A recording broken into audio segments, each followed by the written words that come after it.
नमस्कार, आपका बहुत बहुत स्वागत है। मैं हूं आपके साथ वर्षा शर्मा और रुक करेंगे मध्य प्रदेश की खबरों की ओर। केंद्रीय गृह मंत्री अमित शाह के मुख्य अतिथि में और मुख्यमंत्री डॉक्टर मोहन यादव की अध्यक्षता में बता दें कि गौवंश वन संवर्धन और इसके साथ ही बता दें कि कार्यक्रम का आयोजन किया गया, जहां रीवा में भव्य कृषक सम्मेलन का आयोजन किया गया। इस सम्मेलन में प्रदेश भर से आए किसानों, जनप्रतिनिधियों और अन्य गणमान्य लोग यहां पे मौजूद रहे, जहां बता दें कि कृषि से जुड़े विशेषज्ञों ने भाग लिया। कार्यक्रम का उद्देश्य किसानों को केंद्र और राज्य सरकार की कृषि सहकारिता और किसान कल्याण से जुड़ी योजनाओं की जानकारी देना और उन्हें सशक्त बनाना रहा। सम्मेलन को संबोधित करते हुए केंद्रीय मंत्री अमित शाह ने कहा कि केंद्र सरकार किसानों की आय बढ़ाने और ग्रामीण अर्थव्यवस्था को मजबूत करने के लिए निरंतर प्रयास कर रही है। उन्होंने सहकारिता क्षेत्र को किसानों की ताकत बताते हुए कहा कि इसके माध्यम से किसान आत्मनिर्भर बन सकते हैं। तो वहीं मुख्यमंत्री डॉक्टर मोहन यादव ने कहा कि मध्य प्रदेश सरकार किसानों के हितों को सबसे पहले रखते हुए कृषि विकास, गौ संवर्धन और सहकारिता को मजबूत करने की दिशा में लगातार काम कर रही है। उन्होंने कहा कि ऐसे सम्मेलन किसानों और सरकार के बीच संवाद को सशक्त बनाते हैं। कार्यक्रम के दौरान विभिन्न कृषि नवाचारों, योजनाओं और उपलब्धियों पर प्रदर्शनी भी लगाई गई, जिसका किसानों ने अवलोकन किया। सम्मेलन में बड़ी संख्या में किसान और स्थानीय नागरिक उपस्थित रहे।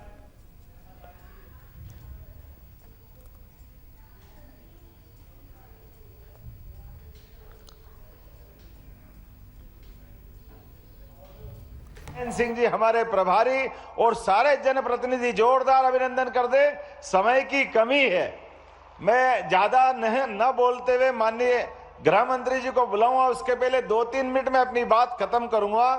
हमारा सबका माननीय प्रधानमंत्री श्रीमान नरेंद्र मोदी जी का जोरदार अभिनंदन करें, जिनके आशीर्वाद के बाद हमारे अपने सरकार के गठन के साथ हमारे माननीय गृह मंत्री जी, माननीय प्रधानमंत्री जी लगातार नवाचार को, अच्छे कामों को प्रोत्साहन दे रहे हैं। और खासकर ये बताना चाहूंगा, हमारे प्रदेश के अंदर किसानों की आय बढ़ाने के लिए, दूध का उत्पादन बढ़ाने के लिए भी बनासकांठा से नेशनल डेयरी डेवलपमेंट बोर्ड, और आप सहकारिता मंत्री भी हैं, इस नाते से किसानों की आय खेती की फसल से तो बढ़ना ही चाहिए, लेकिन दूध उत्पादन भी बढ़े और दूध उत्पादन के आधार पर घर घर व्यक्ति के जीवन में सुख समृद्धि आए।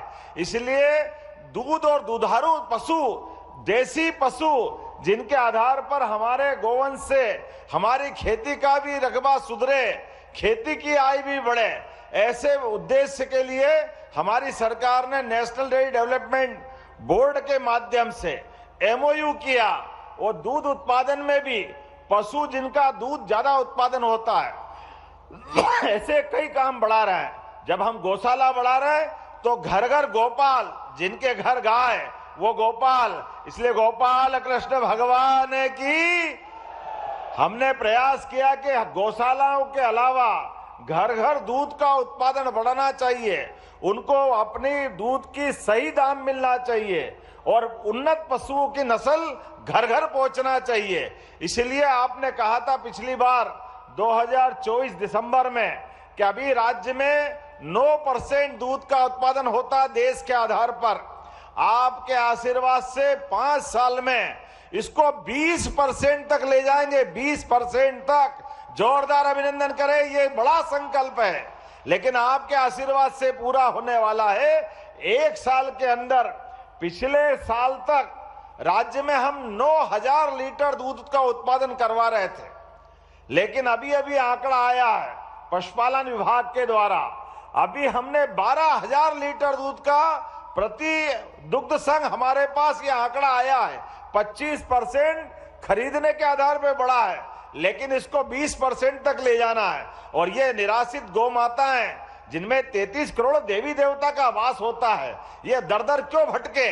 वास्तव में इसका सारा प्रबंधन करने के लिए हमने नगरीय निकायों में, नगर पालिका, नगर निगम, नगर पंचायत, प्रत्येक गौशाला को 20 रुपया प्रति गौमाता के बजाय 40 रुपया प्रति गौमाता करने का निर्णय किया है। ऐसे कई और निर्णय मैं बता सकता हूं, लेकिन आज समय की कमी है। आज तो मन आनंद से भरा हुआ है। अटल बिहारी वाजपेयी जी की जयंती है, जोरदार अभिनंदन करें अटल बिहारी वाजपेयी जी के लिए, जिनके कारण मध्य प्रदेश को गौरव हुआ, दुनिया का सबसे बड़ा लोकतंत्र गौरवान्वित हुआ और हमारी जनसंघ से लेकर भारतीय जनता पार्टी की यात्रा विश्व की सबसे बड़ी पार्टी माननीय अमित जी के नेतृत्व में आपके अध्यक्षीय कार्यकाल में हुई थी। तो मैं आज आपको केवल राज्य के 2 हिस्से, एक ग्वालियर में अटल जी के जन्म स्थान पर 2 लाख करोड़ से ज्यादा के अलग अलग प्रकार के उद्योग धंधों का भूमि पूजन किया और युवाओं को रोजगार दिलाने के लिए, गरीबों की जिंदगी बेहतर करने के लिए, किसान और महिला की जिंदगी बेहतर करने के लिए एक बड़े प्रोजेक्ट का वहां आपने शुभारंभ किया और यहां गौशाला के अंदर हमको प्रोत्साहन देने आए। जोरदार अभिनंदन करें मध्य प्रदेश की धरती पर। मैं आपका स्वागत करता हूं, अभिनंदन करता हूं और लगातार आपका ये मार्गदर्शन मिलता रहेगा। इसी उम्मीद के साथ आपका लिए हमारे पास तो एक और बड़ा प्रोजेक्ट है। अगला वर्ष हमारा किसान कल्याण वर्ष है, कृषि उत्सव वर्ष के रूप में मनाने वाले हैं। माननीय भाई साहब, आपके मार्गदर्शन में मध्य प्रदेश सरकार अपने राज्य के किसानों की बेहतरी के लिए और बड़ा संकल्प करने वाली है।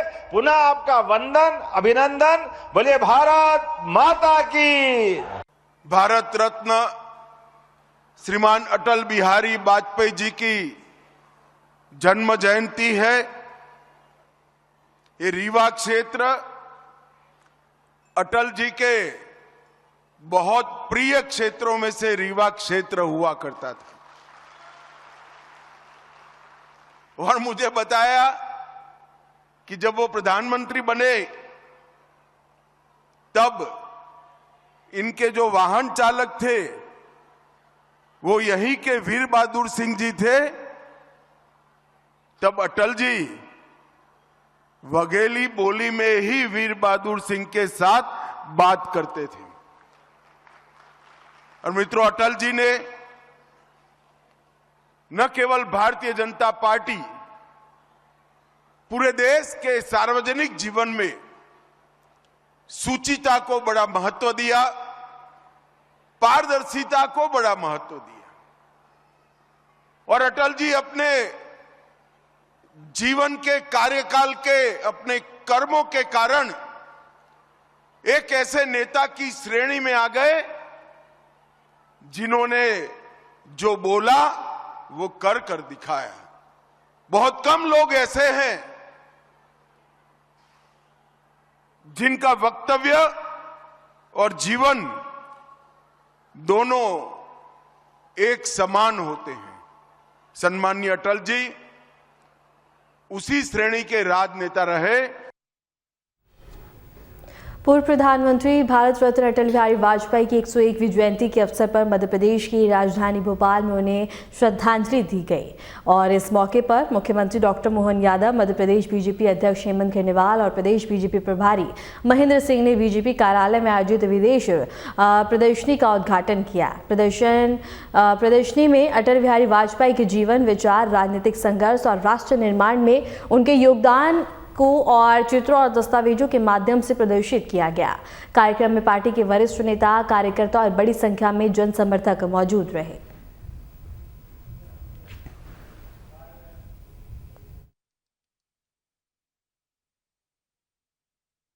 रत्न स्वर्गीय अटल बिहारी वाजपेयी जी के 101 जन्मोत्सव पर पूरा देश अटल जी के योगदान को याद रख रहा है।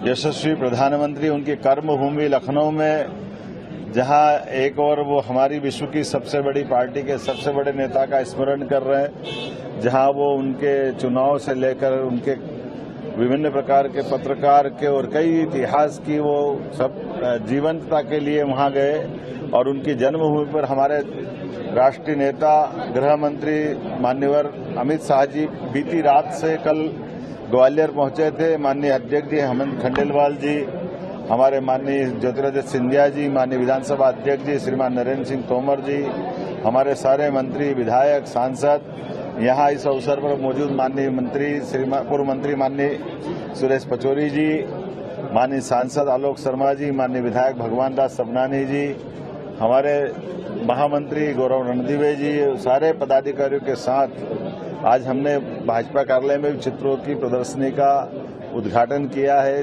अटल जी के जीवन का प्रत्येक पक्ष बहुत आनंद के साथ जीने का एक संपूर्ण मानव का जो रोल होता है वो रोल हमको दिखाई देता है। उनके बाल्यकाल के स्कूली जीवन से जिस प्रकार से उन्होंने अपनी एक पहचान बनाई और जिस प्रकार से संघ के लिए पूरा जीवन राष्ट्र कार्य के लिए देकर के उन्होंने राष्ट्रीय स्वयंसेवक संघ के प्रचारक की भूमिका निभाते हुए फिर पत्रकार की भूमिका, फिर लोकनायक की भूमिका, जननायक की भूमिका, एक कार्यकर्ता के नाते से एक व्यक्ति के अंदर कितने प्रकार के और इतने ही नहीं, जिस व्यक्तित्व के लोकसभा में जाने के बाद पक्ष हो विपक्ष हो, चाहे कोई दल से सहमत हो असहमत हो, लेकिन अटल जी का ऐसा व्यक्तित्व था जो हर दल वाला बड़े सम्मान के साथ उनको देखा करता था।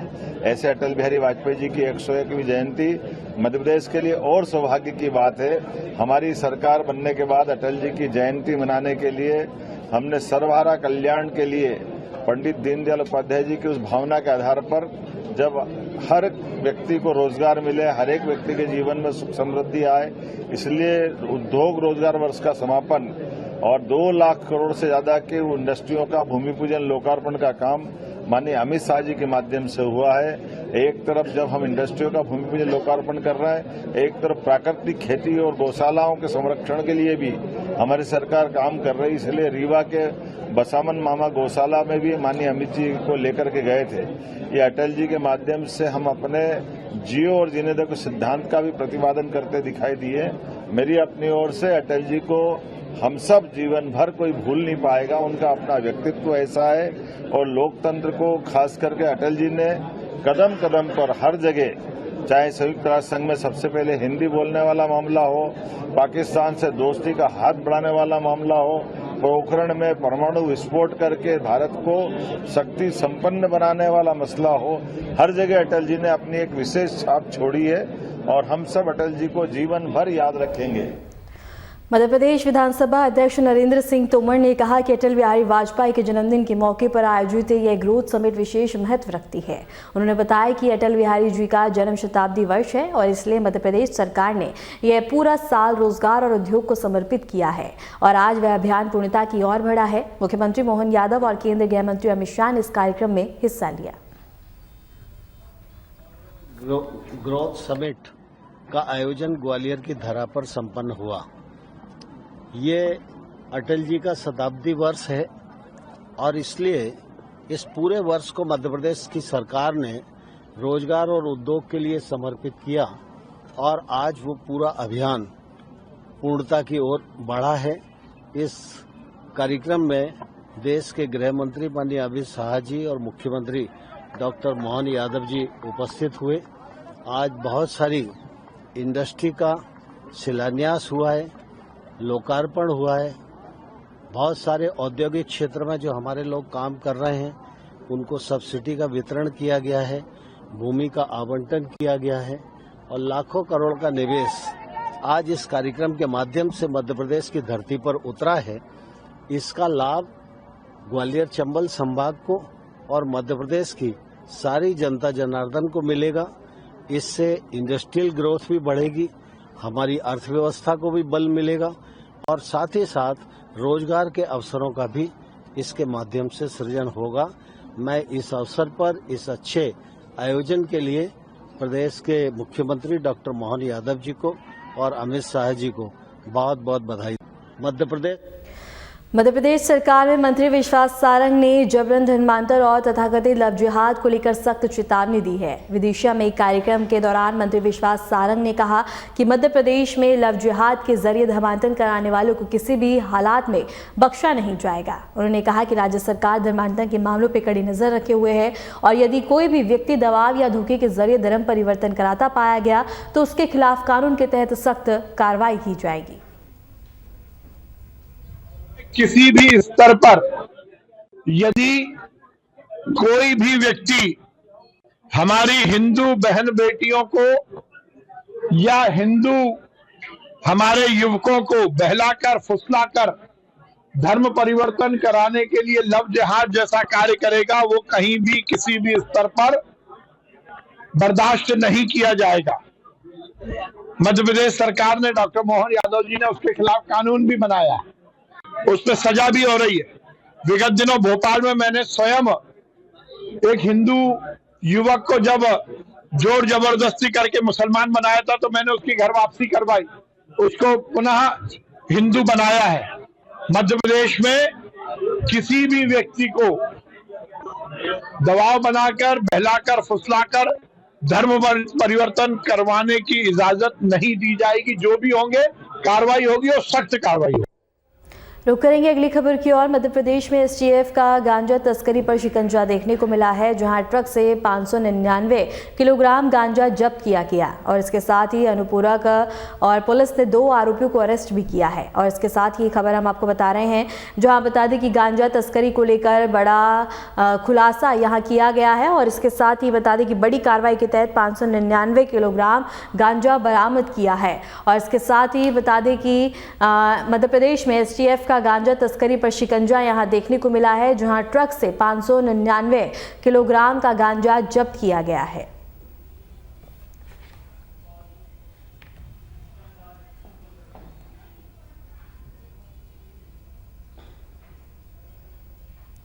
मध्य प्रदेश के सरकारी स्कूलों के शिक्षकों ने अपनी मांगों को लेकर राजधानी भोपाल में सरकार के खिलाफ मोर्चा खोल दिया। गुरुवार को प्रदेश के विभिन्न जिलों से आए हजारों शिक्षकों ने अंबेडकर पार्क में धरना देकर शक्ति प्रदर्शन किया। इसका मुख्य विरोध ऑनलाइन उपस्थित ई अटेंडेंस प्रणाली और लंबे समय से लंबित वशिष्ठता की मांग को लेकर है। शिक्षकों का साफ तौर पर कहना है कि जब तक उनकी मांगें पूरी नहीं होती, उनका संघर्ष जारी रहेगा। शिक्षकों का आरोप है कि ऐप आधारित हाजिरी के कारण बच्चों की पढ़ाई प्रभावित हो रही है और बहाली और को लेकर भी शिक्षकों ने सरकार को चेतावनी दी है। प्रदर्शनकारी शिक्षकों ने बता दें कि सबसे बड़ा विरोध ऑनलाइन उपस्थिति ई अटेंडेंस प्रणाली को लेकर है। शिक्षकों का तर्क है कि डिजिटल हाजिरी की प्रक्रिया जटिल होने के कारण शैक्षणिक कार्य बाधित हो रहे हैं। शिक्षकों ने कहा है कि दिन का पहला और आखिरी पीरियड सिर्फ ई अटेंडेंस की औपचारिकताएं पूरी करने में ही निकल जाता है, जिससे बच्चों की पढ़ाई पर सीधा असर पड़ रहा है।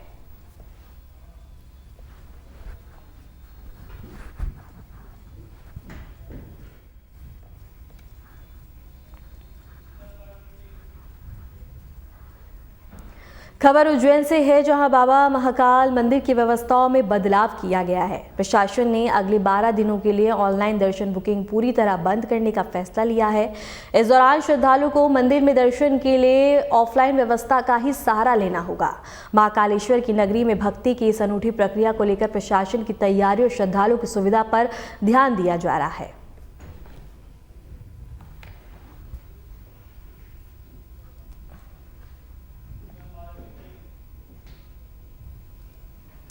उज्जैन के प्रसिद्ध महाकालेश्वर मंदिर में आयोजित भस्म आरती के दौरान आस्था का अद्भुत नजारा देखने को मिला। तड़के सुबह से ही हजारों श्रद्धालु बाबा महाकाल के दर्शन के लिए मंदिर परिसर में देखने को मिले। भस्म आरती के दौरान भगवान महाकाल को कमल और बेलपत्र की आकर्षक माला से भव्य रूप से सजाया गया। इस अवसर पर श्रद्धालुओं के लिए विशेष दर्शन तब देखने को मिला जब पहली बार आरती के दौरान भगवान महाकाल का तीसरी आंख स्पष्ट रूप से दिखाई दी। त्रिनेत्र के दर्शन होते ही मंदिर परिसर जय महाकाल के जयकारों से गूंज उठा। श्रद्धालुओं ने इसे अत्यंत शुभ और दुर्लभ क्षण बताया। भस्म आरती के दौरान भक्तों ने सुख समृद्धि और कल्याण की कामना की और श्रद्धालुओं की भारी भीड़ को देखते हुए मंदिर प्रशासन द्वारा सुरक्षा व्यवस्था के पुख्ता इंतजाम भी किए गए। भस्म आरती शांतिपूर्ण और भक्तिमय वातावरण में संपन्न हुई है।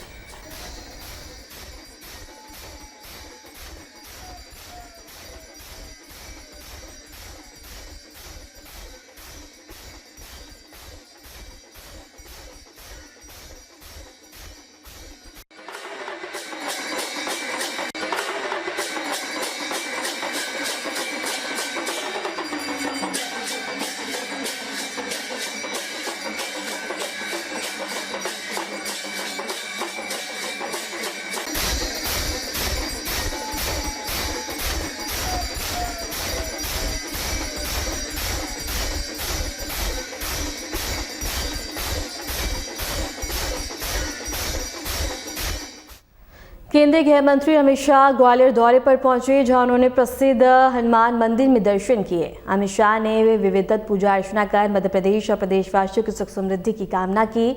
मंदिर दर्शन के दौरान गृह मंत्री ने कुछ समय तक मंदिर परिसर में रुककर धार्मिक अनुष्ठानों में भाग लिया। उनके आगमन को लेकर मंदिर परिसर और आसपास सुरक्षा के पुख्ता इंतजाम किए गए थे। स्थानीय प्रशासन और पुलिस बल पूरी तरह मुस्तैद नजर आया ताकि किसी भी प्रकार की अव्यवस्था न हो।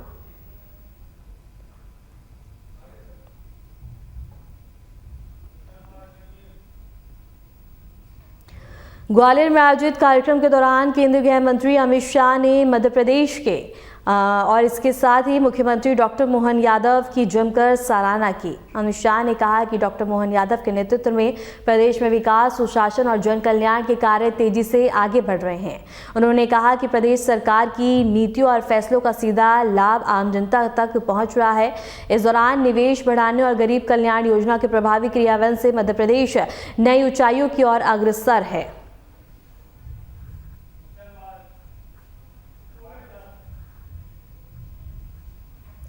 फिलहाल के लिए मध्य प्रदेश की खबरों में इतना ही। नमस्कार।